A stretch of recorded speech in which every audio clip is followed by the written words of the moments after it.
Minamahal ko mga kapatid kay Kristo, lalong-lalo na lahat ng mga kaparokya dito sa Santo Niño de Pasión Parish sa Navotas. Magandang umaga po sa inyong lahat. Maraming salamat, Father Opi Balana, sa pagbibigay sa akin ng pagkakataon na muling makapamuno sa pagdiriwang ng misa dito sa Santo Niño de Pasión sa okasyon ng inyong piyesta. Kakaibang larawan ng Santo Niño ang inyong ipinagdiriwang dito sa Santo Niño de Pasión Parish. Isang Santo Niñong maagang namulat sa sakit at pagdurusa. Para bang ang mensahe ng larawan ay hindi naman totoong sa dulo lang dumanas ng pagdurusa ang Panginoong Hesukristo. Katulad ng normal na tao, marami din siyang masasakit na karanasan na pinagdaanan mula sa kanyang pagkabata. Alam niyo, may nakita akong isang painting ng pagtakas ng Sagrada Pamilya papuntang Ehipto. Isang eksena na hinahanap ng mga sundalo ang mga bagong silang na sanggol sa Bethlehem para patayin dahil itong utos ni Herodes.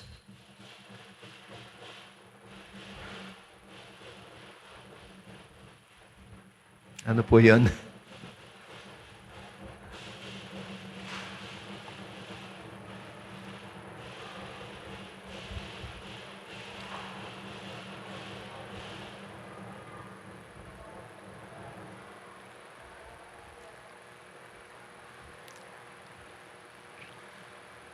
Mukhang excited silang magdiwang. Ano po?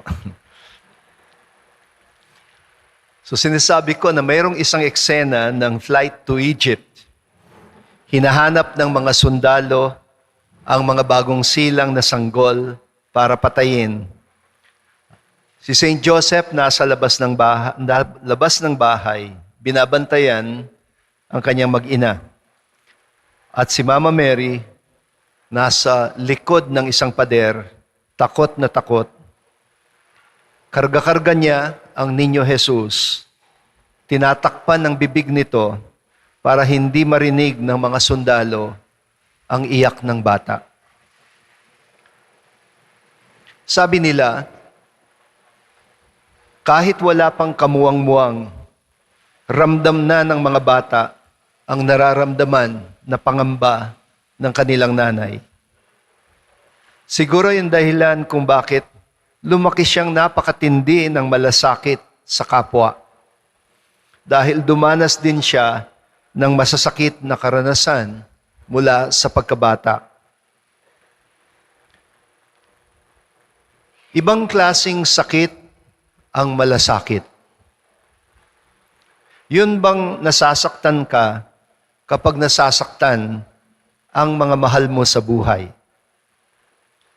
Katulad ng kwentong narinig natin sa umagang ito tungkol sa namatay at muling binuhay na kapatid ni na Marta at Maria na si Lazaro. Kay San Lucas, mayroong kwento tungkol sa magkapatid na babaeng ito na taga Betania ng Judea. Marta, Maria. Ang punong abala ay si Marta. Ang mahilig pumapel bilang taga-welcome at taga-entertain ay si Maria. Pero sa kwentong narinig natin sa umagang ito, di ba parang bumaliktad ang sitwasyon? Ano ba ang nangyari? Nagkasakit daw si Lazaro at nagpasabi agad ang magkapatid na babae kay Jesus na best friend nila. Pero hindi nakarating si Jesus. patay na si Lazaro nung sa wakas, nagdesisyon si Jesus na dumalaw sa pamilya at makiramay na ilibing na ang bangkay ni Lazaro. Nasa bahay daw ang dalawang magkapatid nang sabihan sila na paparating na si Jesus. Sino nga ulit ang mahilig pumapel bilang taga-salubong at taga-entertain? Si Maria. Dapat si Maria. Pero hindi siya lumabas. Tama kayo, ang unang lumabas ay si Marta. Kahit siya yung dating punong abala. Bakit nagbago? Bakit biglang ayaw lumabas ni Maria para salubungin si Jesus? Alam nyo, may kutob ako. Nagtatampo siya. Kayo rin ba? Naranasan nyo ng magtampo sa Panginoon? Sa totoo lang, hindi lang si Maria, kahit si Marta, silang magkapatid, pareho silang nagtatampo. May tampo kay Jesus. Nagkataon lang na sa dalawang magkapatid, mas malakas ang loob ni Marta na maglabas ng saloobin niya kay Jesus. Kaya, pagsalubong ni Marta, mabilis niyang nailabas ang tampo niya kay Jesus. Ang sabi niya, kung nandito ka lang, kung nandito ka lang, hindi sana namatay ang kapatid namin. Kung nandito ka lang. Ang sakit pakinggan, di ba? Marami na akong narinig na mga taong nagtampo rin sa Diyos. Ang reklamo nila ay, Panginoon, nasaan ka nung kailangan ka namin? Parang masakit na sumbat. At sa tingin ko, yun ang dahilan kung bakit napaiyak si Jesus. Hindi na dahil sa kamatayan ni Lazaro, kundi dahil sa sakit na dulot ng panunumbat ng dalawang babae na ngayon ay may kimkim na sama ng loob sa kanya. At napansin ba ninyo, hindi na humirit si Jesus para mga tuwiran o magpaliwanag dahil naiintindihan niya ang tampo ng magkapatid. Minsan, ganyan ang Diyos. Makikiiyak siya sa atin. Paano ipaliliwanag ni Jesus sa magkapatid na kaya hindi siya makarating ay dahil binabalaan siya ng mga otoridad sa Judea? Paano niya ipaliliwanag na kapag nangahas siya na pumasok sa probinsya ng Judea, siguradong aarestuhin siya at ikukulong? Paano niya ipaliliwanag sa kanila na hindi naman sa nagwalang bahala siya, kundi delikado ang buhay niya? Pero dahil hindi niya matiis na hindi madamayan itong pamilyang napakalapit sa puso niya, kahit delikado, nangahas pa rin siya na dumating. Nagkataon lang, nalibing na si Lazaro. Kaya nga, nung sabihin ng Panginoon, ayon sa kwento, natutuloy sila para makiramay kina Marta at Maria, nag-react ang mga alagad. Ang sabi nila, nagpapakamatay ba kayo? Ba't tayo pupunta sa Jerusalem? Alam naman natin, pinag-iinitan kayo ng mga otoridad. Pero, hindi na siya masaway. Kaya, narinig din natin yung sinabi ni Tomas. Ang sabi ni Tomas, sige na nga, mamatay kung mamatay. Samahan na lang natin siya. At pagdating nila sa bahay ng magkapatid sa Betania, abay sumbat pa ang unang sumalubong sa kanya. Hindi ba napakasakit nun? Pero nilunok na lang ni Jesus ang sumbat ng magkapatid. Hindi na siya humirit, hindi siya nangatwiran. Palagay ko, pagkasabi ni Martang, kung nandito ka lang, hindi sana namatay kapatid namin. Pagkasabi niya noon, niyakap siya ni Jesus. At naiyak siya. Paano niya sasabihin na ang pagpasok niya sa Judea, ikabuhay man ni Lazaro ay ikamamatay naman niya? Tapos uulitin pa ni Maria ang sumbat. Parang hindi pa sapat na sinumbatan siya ni Marta. Pagpasok sa bahay, itong bunsong kapatid na nagtatampo, noon lang siya humarap kay Jesus. Hindi niya sinabing welcome. Pagharap niya, parehong sumbat. Kung nandito ka lang, hindi sana namatay ang kapatid namin. Parang kinausap mo yung taong hindi mo bati, tapos sasabihin mo pa rin, hindi kita bati. Hindi kita kakausapin. Kinakausap na nga eh. Kaya naiyak si Jesus. Nakita niya kung gaano kasakit sa magkapatid ang pagkawala ng kapatid nila. Pag nasasaktan ng taong mahal sa'yo, hindi pwedeng hindi ka masaktan. Yun ang tinatawag na malasakit. Kaya mala.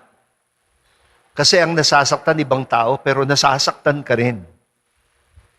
Kung wala kang malasakit, hindi ka masasaktan.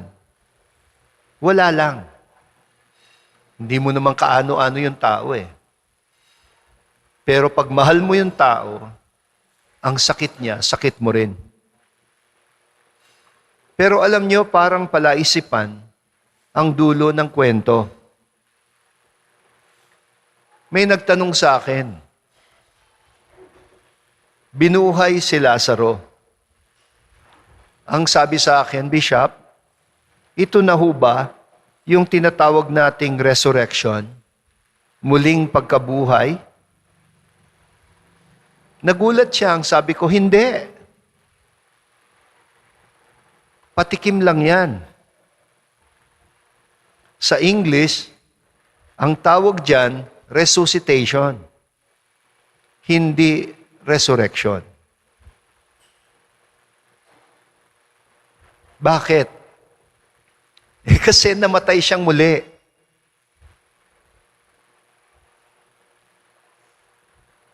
Namatay siyang muli sa kalaunan. Ang sinasabi kong palaisipan ay yung dulo ng kwento nang tawagin ng Panginoon si Lazaro, Lazaro, bumangon ka at lumabas ka riyan. Hindi makalabas-labas si Lazaro. Bumangon siya, nabuhay siya, gumalaw siya, pero hindi siya makalabas. Bakit? Kasi nakabalot siya ng telang lino. Nakatali siya. Importanteng palaisipan yon. Inutos muna ni Jesus sa mga nandoon na nakatayo, nalapitan siya at kalagin ang nakabalot na tela sa bangkay na ngayon ay buhay. Bakit pala isipan ito? Kasi uulit ito sa dulo ng kwento ng Ebanghelyo ni San Juan. Ang kwento naman tungkol kay Jesus. Matapos na siya'y ipako sa krus at mamatay at ilibing. Katulad ng ginagawa sa mga bangkay ng mga Hudyo, nililinis, hinuhugasan, ina-anoint at binabalutan ng telang lino, cotton cloth, linen cloth. Pero sa dulo ng kwento tungkol kay Jesus, matapos na siya'y may libing, binalikan daw ang bangkay niya dahil hindi pa tapos ang pag-anoint sa kanya. Naibalot siya doon sa tela, pero hindi pa tapos ang pag-anoint. Kaya yung pambalot sa ulo, pinatong na lang sa ulo niya. Nang balikan siya ng mga babae, nakita nilang bukas ang libingan, pero nawawala ang katawan. Hindi na pareho ang sitwasyon. Bakit? Kasi nandoon yung telang pinagbalutan sa kanya. Aba, nakarolyo pa rin. Pati nga yung telang pinantakip sa ulo niya. Aba, nakatiklop pa rin. Nandoon ang pinambalot, pero nawawala ang ibinalot na katawan. Ito yung palaisipan na hindi maintindihan ni San Pedro nung patakbo silang tumungo sa libingan at sumilip siya. Hindi niya maintindihan. Andun ang tela, nakatiklop pa rin, nakarolyo pa rin, pero walang laman. Siguro inisip niya, kung ninakaw ang bangkay, bakit pag-aaksayahan pa ng panahon na alisin ang telang pinambalot sa kanya? At bakit pag-aaksayahan pa nila ng panahon na tiklupin ang mga tela? Pero pumasok din ang bunsong alagad. Tumingin siya sa loob, nakita niya ang mga tela, at naniwala siya. Hindi sinasabi anong pinaniwalaan niya. Naniwala siya.